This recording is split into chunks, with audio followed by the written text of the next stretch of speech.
En general, los tornados en Chile ocurren por la combinación de la inestabilidad por un lado, que es la capacidad del aire de generar nubes muy grandes en la atmósfera, que son los cumulonimbos, que pueden superar los 10 kilómetros de altura. Y por otro lado, el cizalle o la cortante del viento en niveles bajos, que es la capacidad del viento de rotar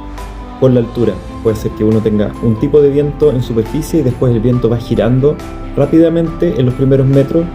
y eso produce cizalle,